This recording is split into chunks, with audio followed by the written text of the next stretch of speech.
한 주의 한가운데서 당 입장을 당당하게 토론하는 당당 토론, 권칠승 더불어민주당 의원, 김희정 국민의힘 의원 함께하고 계십니다. 안녕하세요. 네, 반갑습니다. 김희정입니다. 네, 반갑습니다. 권칠승입니다. 어제 TV 토론 보셨을 텐데 어떻게 평가하십니까? 권 의원님 먼저. 우선 국민들께서 많이 실망하셨을 것 같습니다. 뭐 누가 잘했다 못했다를 떠나서 이제 1차, 2차 토론회와 마찬가지로 지금 이제 선두를 달리고 있는 후보에 대해서 이제 2위, 3위를 달리고 있는 후보들이 이제 집중 공격하는, 또 물론 사실이 아닌 이야기들을 많이 섞어가면서 정치 공세의 장, 뭐 비방전의 장, 이런 형태였기 때문에 국민들께서 많은 실망을 하셨을 것 같고, 그다음에 진행 방식에 있어서도 네. 향후에 좀 더 연구가 필요하지 않나 싶습니다. 진행 방식을 좀 더 합리적으로 잘 조정을 하면 지금보다 좀 더 심도 있는 토론이 될 수 있을 것 같습니다. 그렇지만 결과적으로 이제 뭐 난타전 양상을 보였기 때문에 국민들께서는 실망을 많이 하셨을 것 같습니다. 김희정 의원님. 네, 저도 사실 어제 이준석 후보가 제안한 것 중에 필요하다면 끝장 토론하자라고 네. 얘기를 한 부분 나왔었잖아요. 사실 우리 김문수 후보도 TV 토론 준비하면서 야, 이게 선관위 3번 토론으로 끝날 부분이 아니다라고 얘기할 정도로 사실 유력 후보 관련돼서 검증할 게 너무 많다라는 게 밝혀진 3차례 토론이지 않았나라고 생각합니다. 사실 진작에 검증이 이루어졌다면 비전 위주의 토론회가 됐을 텐데 워낙 검증할 게 많다 보니 비전보다는 검증 위주로 이루어지지 않았나라고 생각을 하고, 그리고 또 하나는 그동안 많은 국민들이 그냥 유력 후보가 5개 재판 12개 혐의 이 정도로 그냥 수치로만 기억했지 일일이 한 개 한 개의 재판이 가진 구체적인 내용에 대해서는 잘 모르고 있다가 이게 여러 후보들의 입을 통해서 다시 밝혀짐으로써 그게 굉장히 이슈화되는, 그래서 뭐 검증에는 도움이 되는 그런 토론회가 아니었나라고 생각을 합니다. 김문수 후보는 아무래도 이재명 후보의 사법 리스크, 그리고 이재명 후보를 겨냥한 입법들, 그리고 사법부를 겨냥한 입법들, 이런 부분들을 이제 방탄 독재라는 어떤 얘기로 집중적으로 공세를 했습니다. 이 부분 좀 어떻게 보셨어요? 그 뭐 사실이 아닌 이야기, 또 뭐 개인적 그냥 추론, 이런 것들을 그냥 섞어서 이야기하는 뭐 정치 공세의 장이었는데요. 예를 들면 이런 이야기였었죠. 카톡 검열, 이런 이야기를 했는데 카톡 검열이 아니고 카톡을 이용한 어떤 범죄 행위, 뭐 가짜뉴스를 비롯해서 범죄 행위가 있으면 지금도 그 압수수색을 통해서 내용을 다 들여다보고 있죠. 그래서 그런 이야기가 왜 카톡 검열이라는 아주 얼토당토하는 방향의 이야기를 하시는지, 그것도 아주 유감스럽고요. 또 하나는 경기도 지사 하실 때 김문수 후보가 경기도 청렴도가 아주 높았는데 이재명 지사 때는 그게 매우 낮았다 뭐 이런 식의 말씀을 하셨는데, 제가 자료를 보니까 18년, 19년, 21년 이때 이제 이재명 후보가 경기도지사 시절이었는데요. 공공기관 부패 방지 시책 평가에서 최우수 등급을 받았습니다.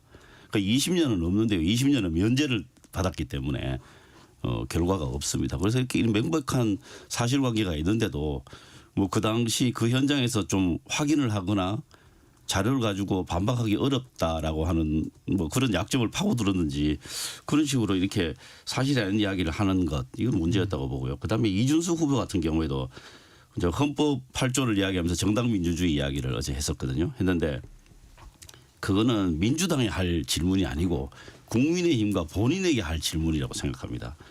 그 대표로 있으면서 당원이 뽑은 대표를 여러 번 쫓아내는 그런 행태를 보인 게 국민의힘이고, 또 대통령 후보 접수를 새벽 3시에 1시간 동안 하는 사실 굉장히 비상식적이고 비민주적인 정당이었잖아요.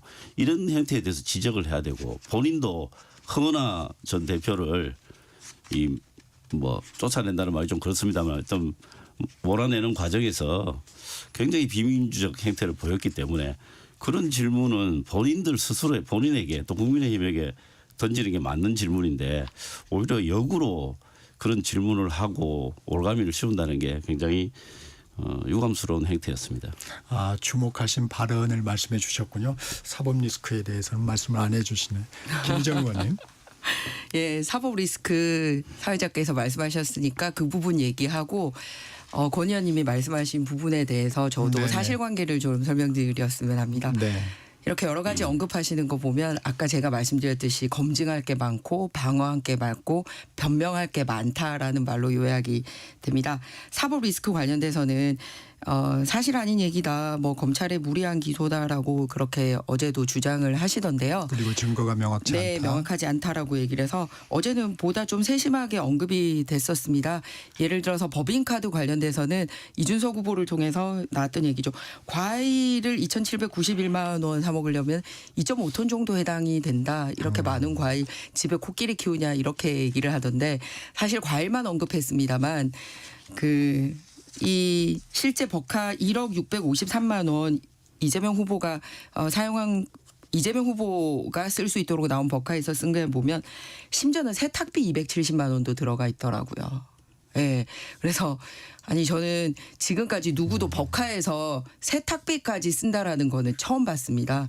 그리고 뭐 샌드위치 685만 원 이런 식이고 심지어는 부인은 벌금 150만 원 받았지 않습니까? 그런데 그걸 근거 없다라고 얘기하는 게 잘못됐다라는 거고 어제 김문수 후보 입을 통해서 나온 부분은 뭐냐면 이제 대북 송금 문제입니다.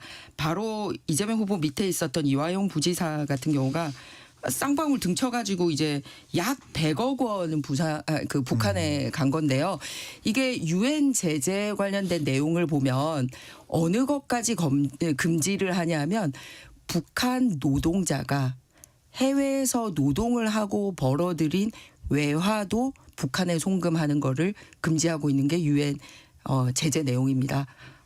그 정도인데, 그러니까 북한에 소속된 인민이 노동으로 번 돈도 외화로 들어가는 경우는 금지하는 건데, 이제 소위 이 남북 대치 상황에서 우리나라의 유력 이 정치인을 통해서 이화영도 어쨌든 정치인이지 않습니까? 네. 그런데 어쨌든 명백하게 100억 원 갖고 굉장히 중형을 받아 있습니다. 7년 8개월 지금 감옥에 있잖아요. 그런데 이런 사실조차도 다 거짓말이라고 얘기를 하는 건지 자꾸 뭐가 근거냐라고 얘기를 하니 사실은 이런 부분에 대해서는 명백하게 본인이 데리고 있었던 거나 뭐 이런 거에 대해서 사과를 해야 되거든요. 근데 자꾸 근거 없다라고 얘기하는 부분이 있고 그리고 사법 리스크에 대해서는 지금 권 의원님도 지금 언급을 회피하고 계시지 않습니까? 그리고 그 네. 카톡 부분에 대해서는 사실 남의 거를 단순하게 나르고 전달하는 것조차 통제하겠다라고 얘기한 게 사실 요즘 같은 SNS 기반된 사회에서 굉장히 엄청난 얘기죠. 그래서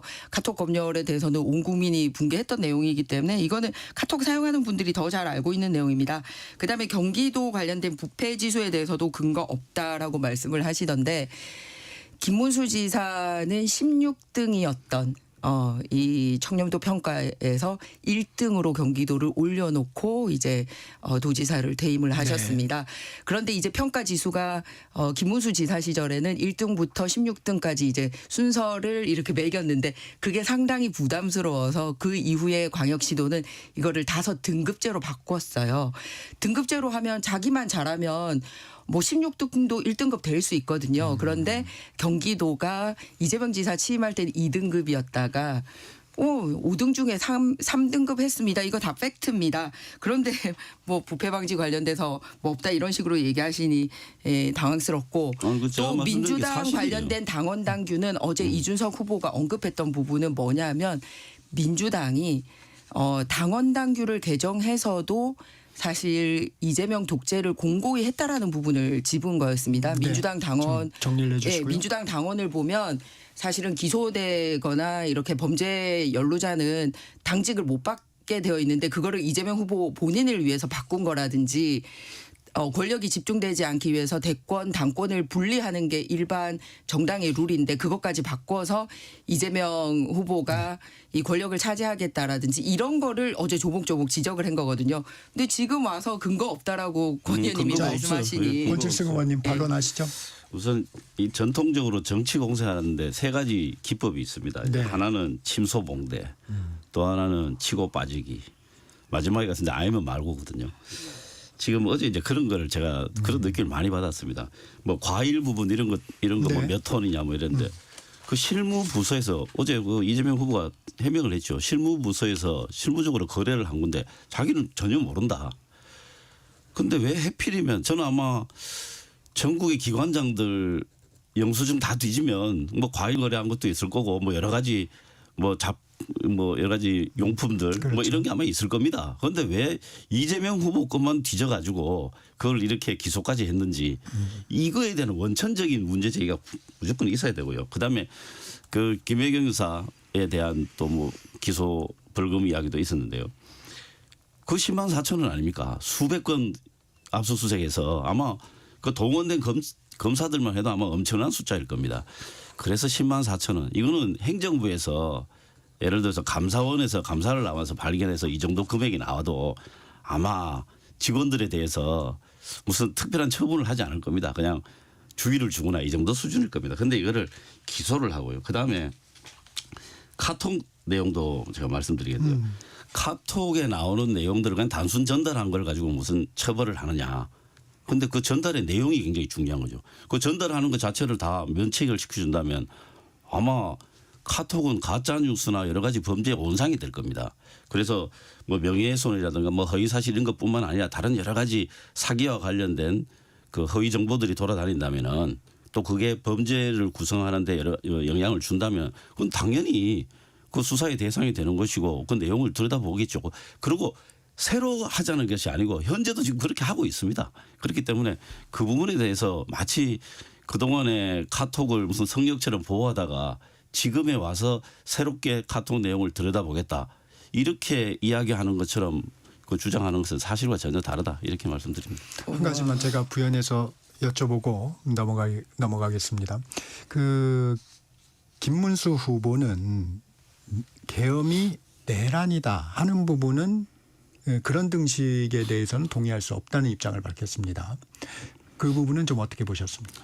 그거는 사법적 잣대를 가지고 정치적 물음에 대해서 교묘하게 피해 나가는 좀 책임 회피성 발언이죠. 정치적으로 봐서 이게 뭐 사법 판결이 나올 때까지 무죄다. 내란이 아니다. 이렇게 주장하기 시작하면은 아무것도 할 이야기가 없습니다. 이 부분에 대해서는 정확하게 정치적으로 이건 어떻게 본다라고 하는 그 개념이 있어야죠. 그래서 그 바라보는 자신의 생각을 국민들한테 밝히는 게 그건 대통령 후보로서 당연한 일입니다. 김희정 의원님 좀 짧게 반론을 해주시면. 자, 카톡 검열에 대해서는 민주당이 철회하지 않고 여전히 이렇게 여기가 중국입니까? 여기가 공안이 검열하는 곳입니까? 사회주의입니까? 이런 식으로 국민들을 입틀막 하겠다라는 거를 여실히 보여주는 거에 대해서 사실 저 지금 굉장히 좀 충격받고 있고요.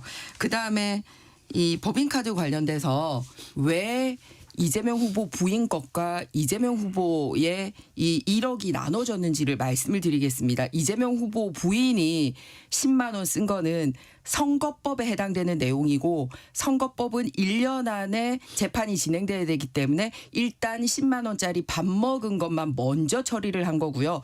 급하지 않은 1억에 대해서는 여전히 진행 중이라는 말씀을 드리고 10만 원짜리 그런 거를 기소한다는 게 말이 되냐는 10만 원도 거죠. 선거법 위반이면 위반입니다. 10만 원 밥 사주고 선거법 위반 안 된다고 생각하십니까? 아닙니다. 안 그게. 되죠. 경기도지사 돈으로 왜 자기 선거운동을 합니까? 그런 식으로 말씀하시면 안 됩니다. 그러니까 10만 원의 내용이 또 10만 틀려요. 원에 대해서 경기도지사 카드로 자기 선거운동하는 데 썼기 때문에 공직선거법은 시한이 있어서 먼저 처리를 한 거고 시한에 상관없는 1억짜리는 여전히 남아있다. 그리고 전국의 기관장들 다 털어보세요. 법카로 세탁비 270만 원 썼다는 사람이 있는지 아니 자기 옷 빨고 하는 걸 왜 국민 세금으로 합니까? 그래서 네. 그런 식으로 호도하지 말라는 말씀 확인이 드리고요. 안 된 이야기입니다. 네, 그다음에 이 내란에 대해서도 무슨 말이냐면 조금 정리해 주시고요. 네, 내란에 대해서는 계엄에 대해서는 100% 잘못한 겁니다. 잘했다고 생각하는 사람 우리 당에도 한 명도 없을 겁니다. 그걸 밝힌 거예요. 다만 여러 분 계시던데요. 어제 김문수 후보의 입장은 뭐냐면 계엄이 내란으로 규정이 되든 내란으로 규정이 안 되든 계엄 자체가 잘못됐다는 걸 명확하게 밝힌 겁니다. 다만 그거를 계엄 이꼴 내란으로 보느냐 아니냐는 법적 판단이 남아있다. 그런데 그 부분은 민주당도 마찬가지였잖아요. 내란으로 헌법재판소에 넣어놓고서 내란이라는 단어를 뺀 게 민주당과 헌재지 않습니까? 그렇기 때문에 그건 형사재판소하고 다른 이야기인데 그걸 섞어서 이야기하면 어떡합니까? 등치해서 이거를 무슨 죄로 규정하느냐의 문제는 법적인 문제고 내란이든 아니든 네. 이거는 잘못됐다. 이 얘기입니다. 네, 충분히 설명이 된 것 같습니다. 네. 네. 단일화 얘기해 보겠습니다. 네. 내일이 사전 투표입니다. 사실 오늘이 마지노선인데 두 분 단일화 가능성 어떻게 보십니까? 먼저 김희정 의원님. 마지막까지 최선을 다하고 있습니다. 다만 단일화가 되든 안 되든 이길 수 있다는 자신감을 가지고 열심히 하고 있다는 말씀을 드립니다.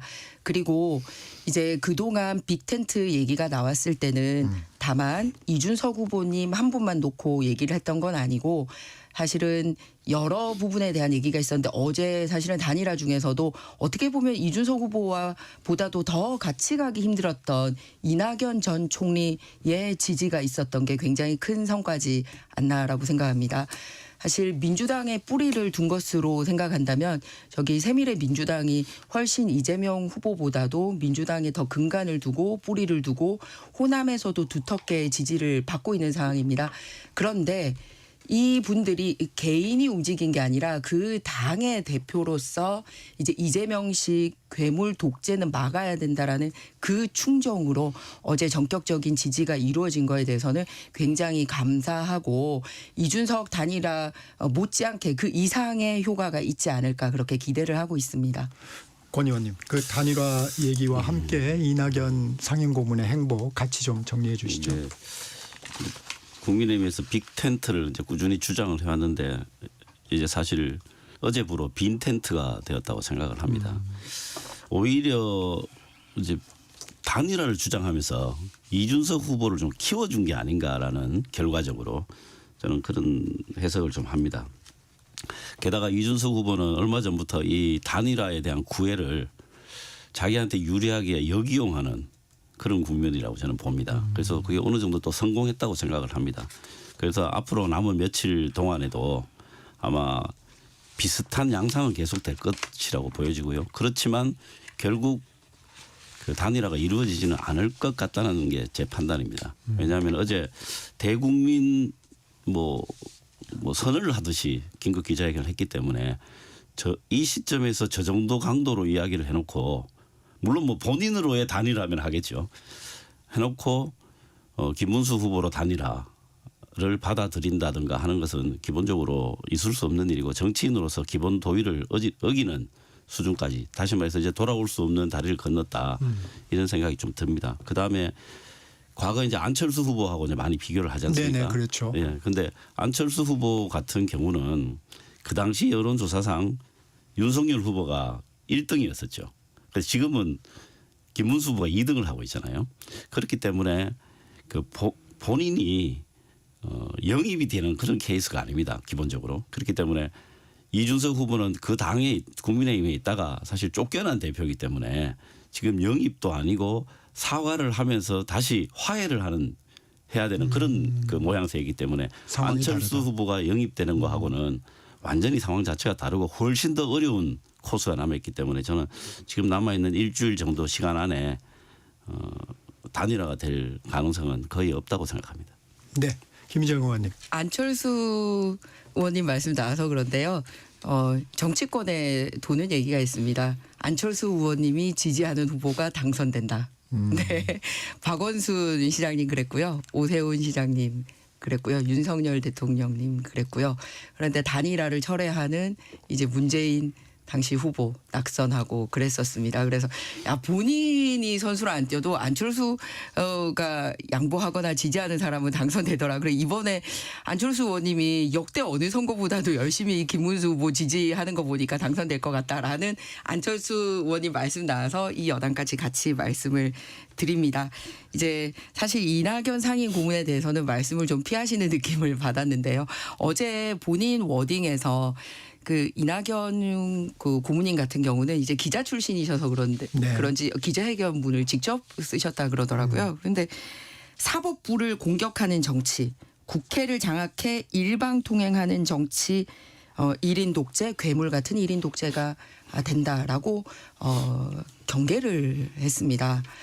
이분이 총리까지 하셨는데 당신께서 대통령 되는 거 아니면 무슨 욕심이 있어서 지금 2등하는 후보를 지지하겠습니까? 이 정도로 진심 어린 그런 나라 걱정하는 분들이 현재는 김문수 후보를 지지하고 있다.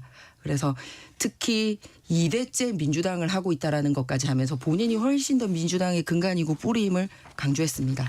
그리고 많은 분들이 민주당 지지하는 분들이 이 부분에 대해서 어제 마음이 흔들리지 않았을까라고 생각을 하고 끝까지 최선을 다하겠다 말씀을 드립니다. 이낙연 고문에 대해서 하실 말씀 네, 말씀드리겠습니다. 네. 이낙연 전 총리가 아마 불출마 선언을 하면서 제 기억에는 다른 후보를 돕지 않겠다고 뭐 했죠. 누구 편도 들지 않겠다 이런 이야기를 했었는데 일단 이제 그 말씀을 이제 시건을 하신 겁니다. 기본적으로 저는 뭐 우리 당의 대표까지 하셨던 분인데 마지막에 이 정치 여정을 보면서 좀 씁쓸한 마음이 네. 정말 큽니다. 진짜 이 괴물 독재 국가를 만든 집권당이 어딥니까? 이 국민에게 총구를 겨누고 현정 지수를 위반한 정부 여당이 그 정권을 그 형성했던 집권 여당이 도대체 누구입니까? 이런 명백하고 훨씬 더 큰 사안에 대해서 그 규정하지 않고 거기에 대해서 문제 제기하지 않는 것 이것에 대해서 정말 답답할 따름이고요. 그런 말씀하신 것들 여러 가지 뭐 수사를 쓰셨지만 그건 다 근거 없는 음해고 그래서 굉장히 안타깝다는 말씀드립니다. 아니, 자꾸 근거 없다 그러시던데 네. 아니, 그 본인 법 피하려고 허위사실 유포죄 빼는 공직선거법 바꾸지 않나 본인을 기소한 검사를 탄핵하지 않나 본인에게 유죄 취지 판결한 대법원장 협박하지 않나 그리고 14명인 대법관은 자기 마음대로 못하니까 30명이나 100명으로 늘리겠다고 하지 않나 심지어는 비법률가를 정청래나 예를 들어서 김어준 같은 사람도 대법관 임명하려고 그런 의도를 보이지 않나 명백하게 지금 그런 법으로 의도를 누가 제출하는 보였다는 거를 거죠? 보이고 있지 않습니까? 누가- 그러면서 근거 누가요? 없다라고 얘기를 아니 선대위나 발표하고 법안도 냈지 않았습니까? 박범계 선대위에서요? 의원님은 이 법을 발의한 박범계 의원님은 그거는 그 정부에서 법무부 장관까지 지내신 분이 이런 거 그냥 내지 않았다고 생각합니다. 그러니까 그런 약간 그 오해의 개인의 소지가 있는 것 생각이죠. 같습니다. 그런데 그 선대위에서 공식적으로 개인 의원들의 의견이라고 예, 그 공식적으로 발표까지 한 선언했죠. 거를 그렇게 마음대로 그래놓고선 규정을 하시면 됩니까? 아닙니다. 그래놓고선 다시 또 말을 바꿨더라고요. 뭐라 그랬냐면 누가요? 누가? 정청래 위원장이 예. 법제사법위원장 그 개인의 의견이겠죠. 하고 있는 정청래 의원 법제사법위원장이시잖아요. 그런데 뭐라고 얘기했냐면 이렇게 얘기했어요. 유튜브 여기까지만. 출연해가지고 법원조직법 각오하시라. 우리는 대법관 반드시 증언한다. 이재명 정부가 탄생하면 곧바로 처리할 거다. 심지어 제가 이걸 처리하지 못하면 최강욱 손에 장을 지지겠다. 이런 식으로 얘기했어요. 그러니까 지금 물러나도 이재명 정부가 들어서면 언제든 우리는 처리하겠다라는 의지를 굳세게 밝히셨어요. 그러니까 지지율 떨어지면 살짝 그러니까 했다가 인원수를 늘리는 게 문제라는 건가요? 인원수도 느리고 무자격자에 대해서 거기 대법관 무자격자 이야기 주는 중 없잖아요.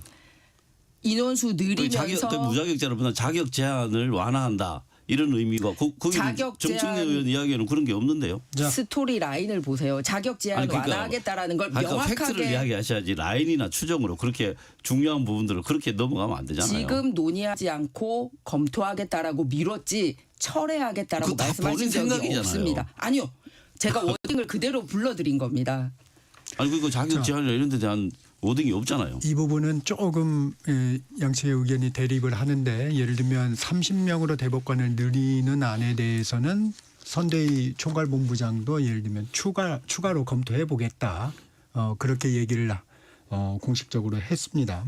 그리고 이재명 후보는 일단 사법개혁 다 중요하지만 우선순위는 경제 민생이다. 그렇습니다. 네, 예. 지금 그런 그거 입장을 논의할 때가 아니다고 했지 예. 철회한다는 말씀을 하신 적이 그런 얘기는 없어요. 안 해서 예. 이제 그런 법안들이 계속 추진되지 그거는- 않나 하는 부분이 있습니다. 그거는 또 이야기할 수 있는 게요.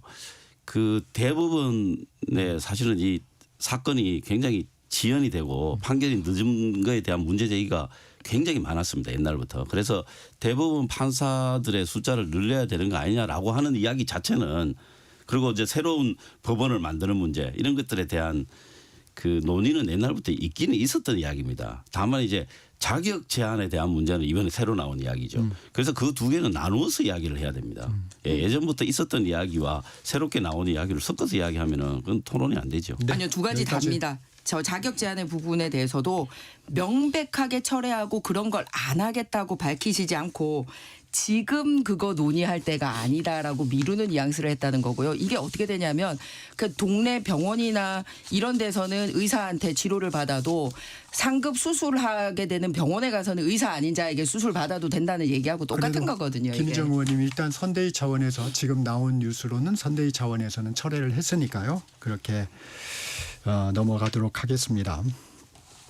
안 되길 바랍니다. 네.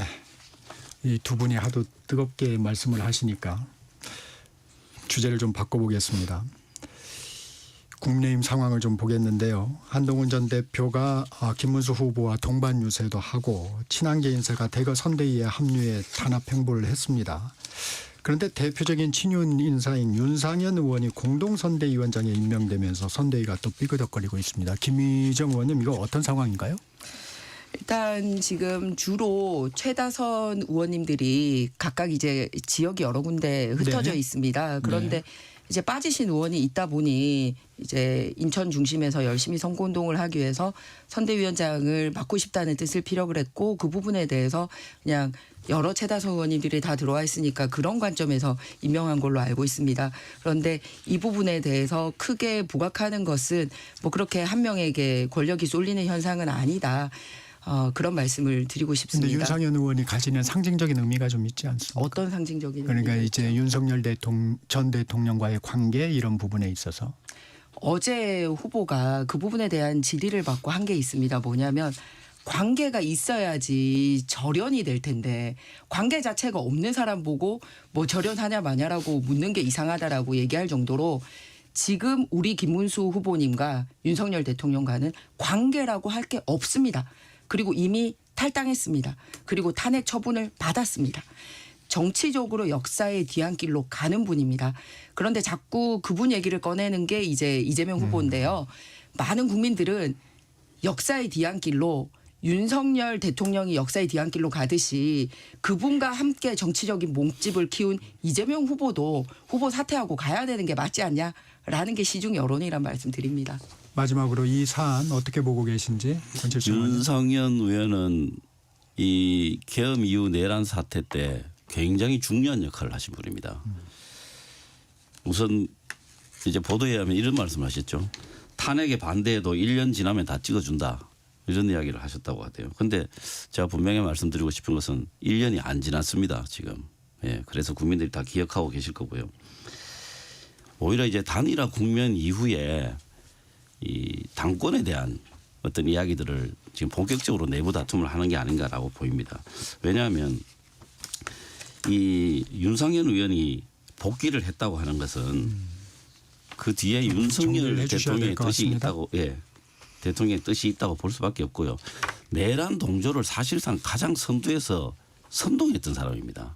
그런데 이런 사람을 선대위원장으로 복귀를 시켰다고 하는 것은 내란 행위에 대해서 전혀 반성하거나 또 뭐 사과를 하거나 이럴 의사가 없다는 것을 명확하게 했기 때문에 그래서 아마 한동훈계 등등 다른 사람들로부터 많은 비판에 직면하고 있는 거 아닌가 싶습니다. 네. 오늘은 아쉽지만 여기까지 들어야 될 것 같습니다. 당당 토론 김희정 국민의힘 의원, 권칠승 더불어민주당 의원과 함께했습니다. 고맙습니다. 감사합니다. 네, 좋은 하루 되세요. 정객시사 2부